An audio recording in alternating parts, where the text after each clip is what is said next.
So I followed an intuition yesterday to push record on my camera and make a video. I'm going to play that video in just a second. I didn't know why I was making it at the time or what I would do with it ultimately. But now I have two ideas for what I'm going to do with it. And this is the first. So like I said, I'm going to play that video in a few minutes. But this is one of the videos that I was trying to prepare you for. If you've been on this journey with me from the beginning, you know that I've already kind of offered a content advisory, that the truth of my life will be spoken here. And for those of you who don't know me, maybe that doesn't mean anything to you, because the truth of my life, like what does that matter to you? But I want to invite you on a journey, because in this video you'll learn that I could be more honest in the conversations that I've had so far, and I know that that's what the call on my life is asking me to do, so I had to correct it. And so what you're going to hear is me telling some stories about my life, and there's a real good chance that's going to make you feel some things. One of the things I want you to be really aware of when you watch it is if you find yourself wanting to research some detail about the story that I tell, gosh, I hope you'll pause. I hope you'll pause the video. I hope you'll pause yourself. I hope you'll take a couple of breaths. And I hope you'll get curious about what it is that's going on for you. Why do you need to know? I think we as a culture have gotten way too comfortable and entitled using the research tool that is the internet to eviscerate people for being human, for making mistakes. What I know from where I'm standing on my path today is that those mistakes that you're going to hear about in this video were necessary for my soul's evolution. I know that. I am grounded in that, and I accept all the parts of myself and love all the parts of myself that you're going to learn about in this video. As the kids say today, like, I've got the receipts. I've got the receipts for the whole journey, the high highs and the low lows. If you need that information, contact me, and I'll make a decision on whether or not I'm going to release that, because I love myself today and I have no need to re-adjudicate my past. Instead, I've chosen to accept it, to own it, and, you know, maybe a larger mission that I'm coming to better understand every day is the reason I am to share it is to help us move out of shame and out of blame into love. And so, without further ado, here's the video. And like I've said before, I'll say again, if you need to share some feelings, please do honor your feelings. But this journey I'm inviting you on is a journey for you, a journey of healing. And I send you so much love for that journey. All right, enjoy.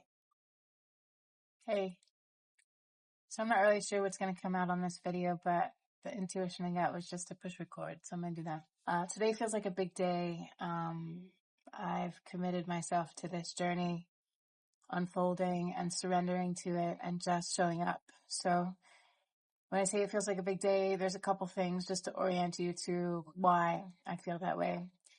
A couple things happened this morning that intuitively and on a spiritual level feel like I've been introduced to my next teacher for the next leg of my journey, and I'm really excited about that. Just learning about her a little bit. Her name's Rachel Fiore. She has a school called Masters of Self University, and just listening to a couple of podcasts, it resonates so deeply. That's become a familiar feeling for me, this type of resonance, and I feel called to this next step. And so I'm going to continue to dive into her work and to the Masters of Self University. What's also happening today, I purchased a program It's going to be a webinar today from 3:30 p.m. to 6:30 p.m. online. Gentleman named Edward Mannix. He's leading Lightworkers Persecution Imprint clearing event. And I don't know how to bring anybody else into the awareness that I feel like I'm just barely moving into myself when I say something like this program for Lightworker Persecution Imprint clearing feels like it is what I need to do on my journey. I can't help you understand that. I'm just trying to understand that for myself. But that's going down today at 3:30. And so I had been getting the nudge after I made the last video, or had the last conversation with Desiree. I watched that back before I released it. One of the intuitions that came to me was, okay, Sarah, you're being honest, but are you being completely honest? And how are you still hiding in your story? If the gig is to be an example, then you got to be an example. And so there were some things that when I go back and listen to the conversation with Tara and with Desiree both, that I speak to in a vague way. And certainly nobody's journey is going to be like my journey, but there's more that I can share. There's more that I can be honest about, which helps me before it helps you. So I'm going to do that. And I don't really know where to start, but the things that I recognized when I watched those two videos back that I wasn't being totally transparent about, or I was giving myself the grace of being vague about, really come down to an unfolding that's happening for me right now. That I'm still trying to get my head wrapped around and my heart wrapped around, but that I can speak to a certain extent today, and I feel compelled to do that because that feels like the gig, that feels like the call on my life right now. So what I mean by that is this: I'm telling this story today, and I'm filming it because I don't think I'll tell it the same after today, because I'm availing myself to opportunities and experiences with intention. To heal and to move through these parts of myself. But before I do that, for the benefit of humanity, I'm choosing to record it here. So one of the things on my healing journey that I have been given the gift of opportunity to start unpacking for myself, unraveling.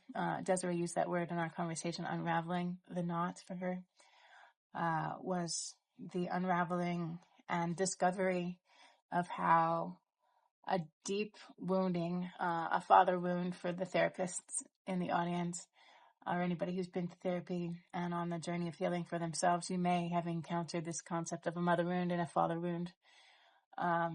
What I've come to on the journey of evaluating that for myself is really a reckoning. I thought I knew what that meant in my life, and I did a lot of work on that wound in my life.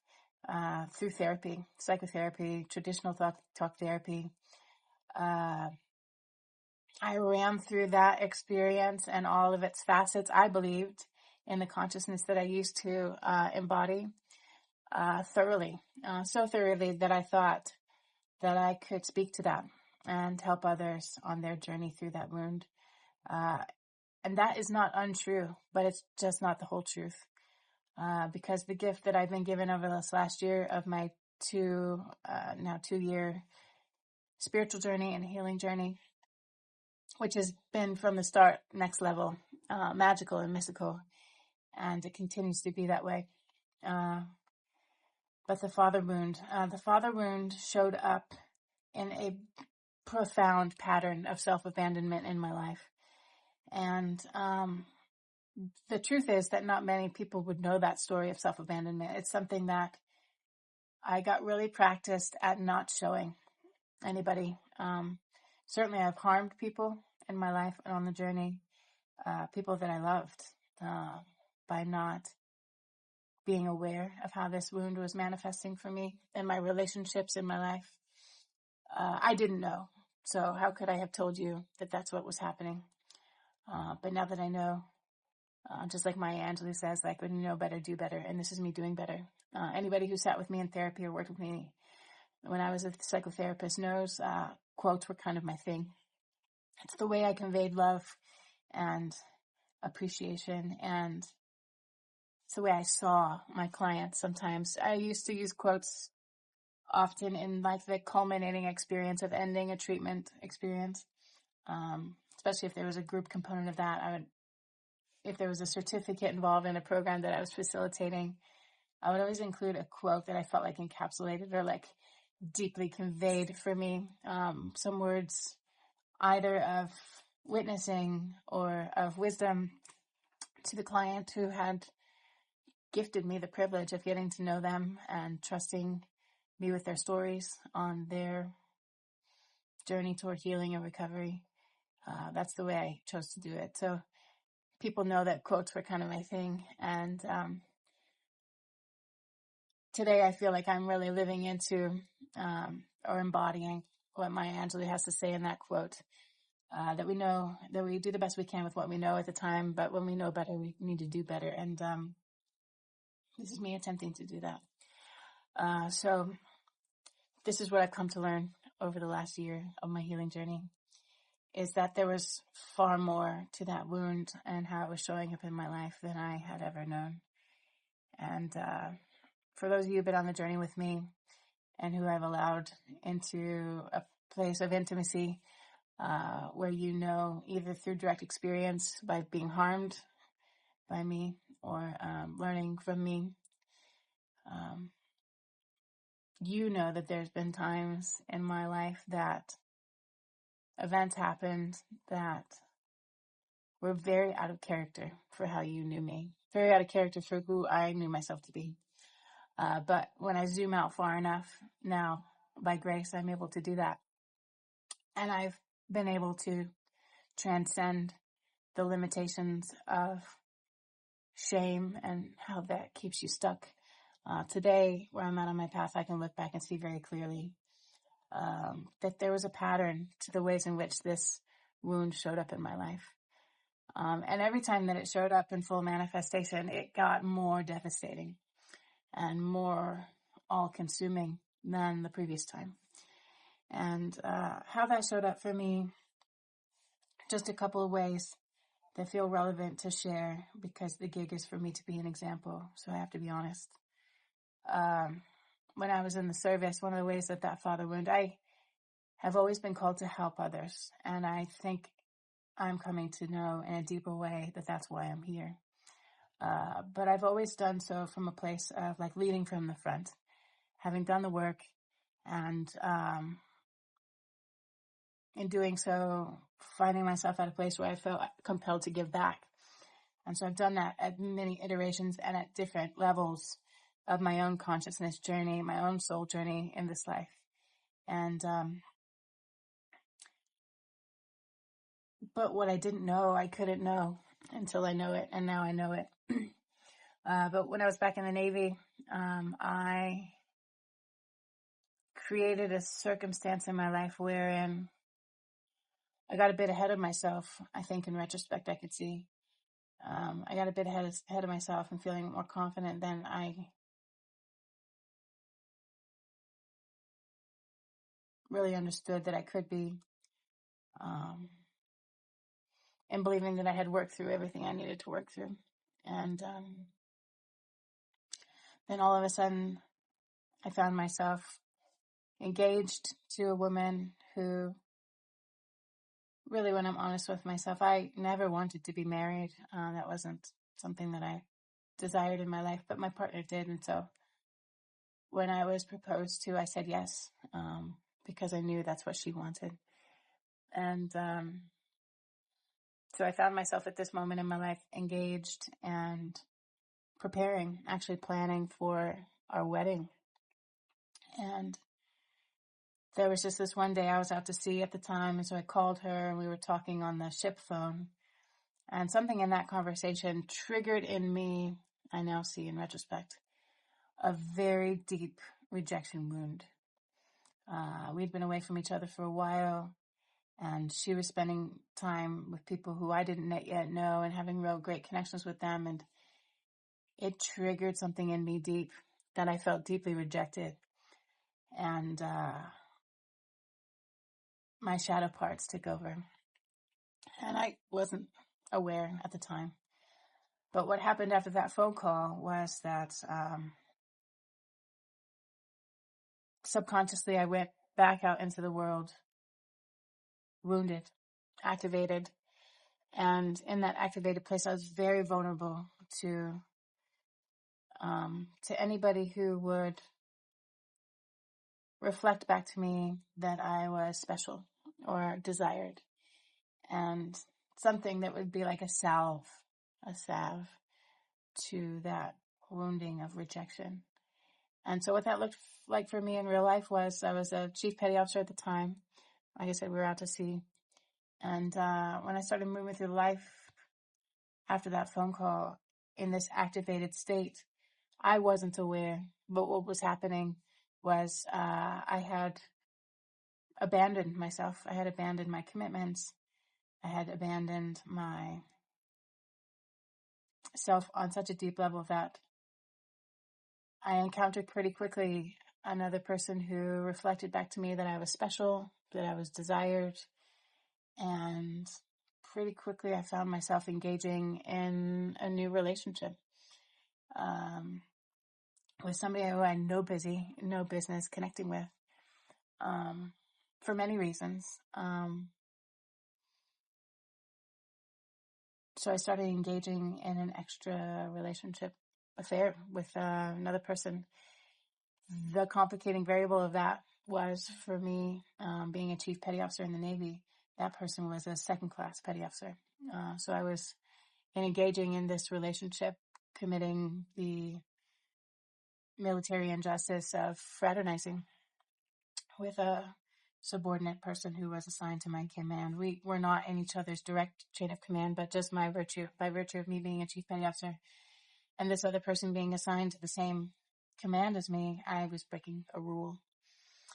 And pretty quickly, that relationship came to light, and people in my life who had integrity that I was unable to have for myself turned me in and made the chain of command aware of this relationship. And I was so blinded, I can see now in retrospect, I was so blinded by victimhood, blinded by self-abandonment and rejection, that I could not appreciate what was happening.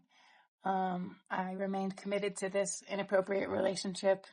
I ended up blowing up my 5-year engagement, really wounding and hurting a person that I had loved very much, my fiance, and many friends, many colleagues that had come to trust me.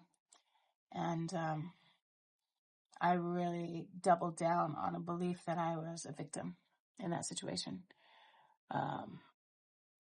The way that the command responded to me was, according to the laws of the land and the Navy, appropriate. I did find myself the subject of very severe punishment, because I don't know where it was that we got off the track in our both like civilian legal system, but also in our military legal system.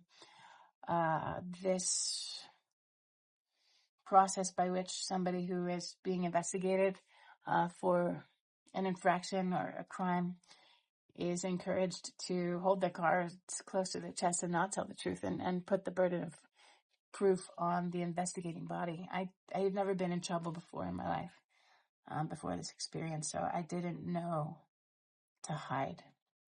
So I just told the truth when everything came out. And that did not bode well for me in that system. I was severely punished, to the extent that far outweighed anything that I had seen before, any like superior subordinate fraternization relationship, and the punishment that was assigned to that crime when it was adjudicated. I had never seen anything like this, and it felt unfair to me in ways that blinded me further. And so yeah, that's one example of how my father wound, when activated, set in motion this self-abandonment that totally, in a matter of a few decisions, totally destroyed everything that I had built for myself, that my ego self had built, almost in an instant. Yeah, it was powerful. And because I stayed sort of trapped in a victim story related to that trigger and activation, I didn't learn from it. And so I got out of the service, came here to Nevada to reconnect with family and figure out what I was going to do after the Navy. And decided to go to graduate school. I signed up, applied for graduate school at a local state university and was accepted to the marriage and family therapy program there for graduate school. And I was excited. It wasn't what I had imagined myself to do. It was definitely something that I came to compromise about because I didn't believe that I could do the things that I really thought I wanted to do. I had no idea what an MFT was. I had been classically trained in the psychological realm, very modernistic and very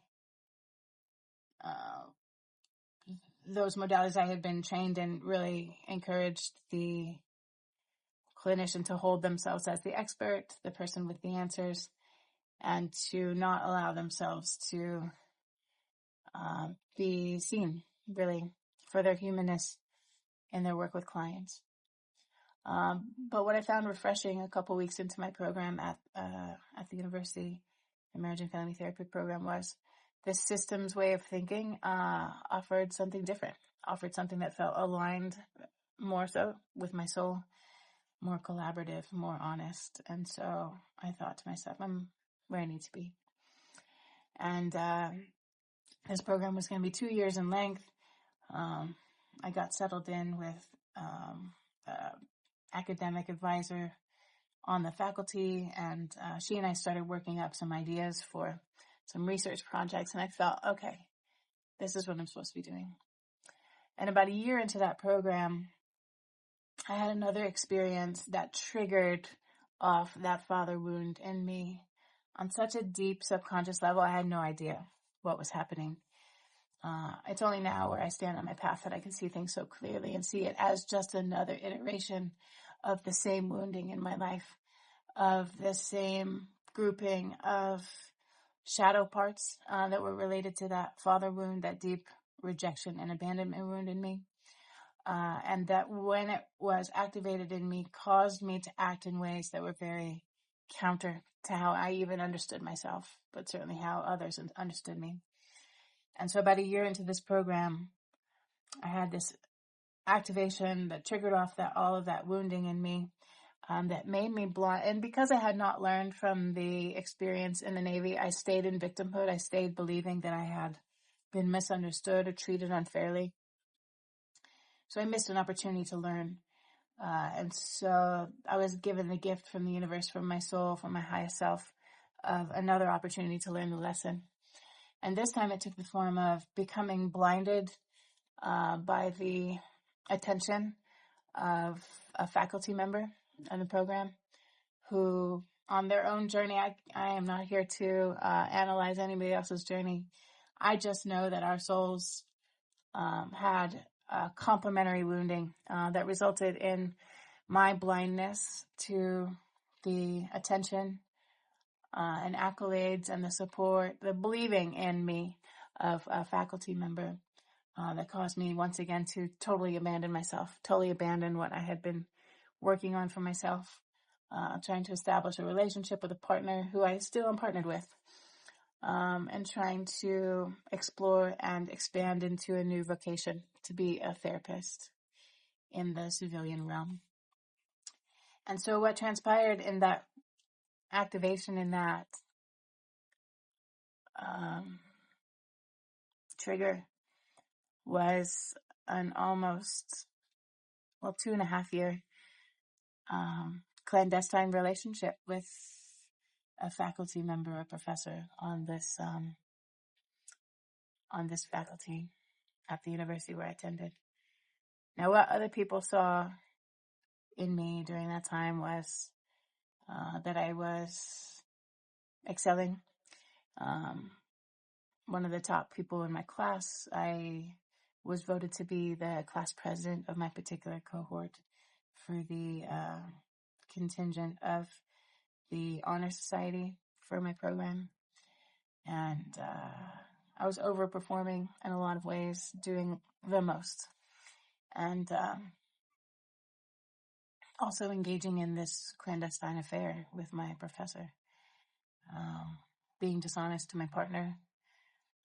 Being dishonest to myself. And you can probably imagine that didn't end well for me. And because it was never intended to occur,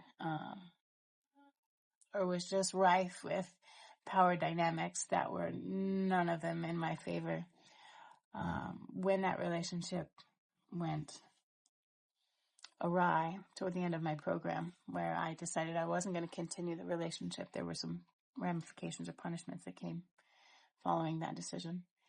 And it set me on a course about 5 or 6 years of my life that were really dark, wherein the story that I told myself that I was a victim of this particular other soul, and that I was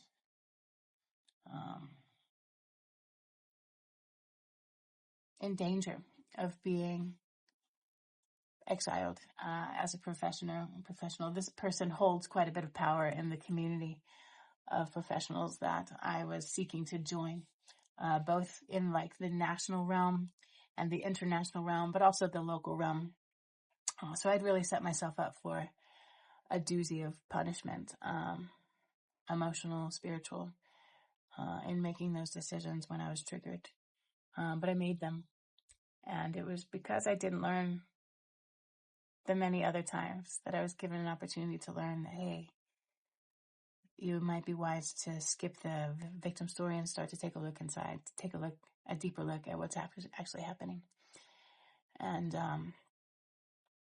here I am now, about 10 years after the sort of explosion of that relationship in my life and the myriad consequences that it brought into my life and all the pain that I caused to others and certainly to myself. And today I'm choosing to learn from it. Today I'm choosing to see the truth, and I'm choosing to love all parts of me, all versions of me that lived through that. It was fucking hard. And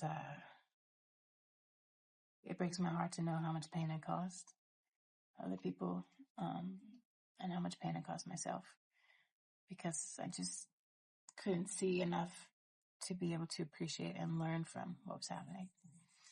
And I see now where I'm at on my path, that all of that was necessary. All of that had to get to such an absurd degree to get my attention, because I can be a stubborn soul. I can be a soul that, in her pure heart knows that she's here to help others, knows that there's no other objective for my life than to do that. But I'm also one of the people that needs to be loved, that needs to be healed, that needs to be helped. And I didn't believe that for a long time. Instead, I got myself educated, and I moved through the ranks, both in the military and in the civilian world, of professional achievement, of academic achievement. And I achieved a lot. But I don't know that I grew a lot. Today I'm deciding to grow. And I needed to tell this story today, because there is life on the other side of shame, and there is life on the other side of integrating these parts of ourselves. But we gotta tell the truth about them. The wounded parts of me that were activated in that when activated, showed up in these very shadowy ways. I'm not proud of them, but I own them. I did that. I was that person. I was vulnerable. I was audacious and deceptive, and leaned heavily into the invisibility of holding myself up as being somebody who had it all together. And I believed that I did. But I also had this like alternate persona that I didn't show anybody, or I showed very few people. And most of those people, I only showed them because I hurt them when I was in those activated states. And I want something different for my life now. And I feel capable of being honest and interrupting those larger patterns in my life. But it had to get to a crazy place. It had to get to an absurd place in order to get my attention. And that resulted in me getting very unwell, spiritually, emotionally, physically. It sort of accumulated momentum to such an extent that got really dark for a lot of years. And I feel like today I'm going to be given an opportunity to let go of some of that, to transmute it. Energy never dies, it only changes form. And a lot of stuff has been coming up to the surface for me today, both in getting to know the work of Rachel Fiore and the Masters of Self University content. I'm really excited to continue listening to all those podcasts. I know there's something in there for me on my spiritual journey, on my healing journey. And this Lightworkers Persecution Imprint, we're clearing webinar tonight with Edward Mannix. I know there's something in there for me. And I know I won't be the same after I have those two experiences. And so it felt important to me today to record this, to get honest, to be that beacon of truth and authenticity, because that's the gig. That's what I'm being called to do. So thanks for listening. Thanks for holding space for my truth. And thanks for letting me shine my light. I love you. Bye-bye.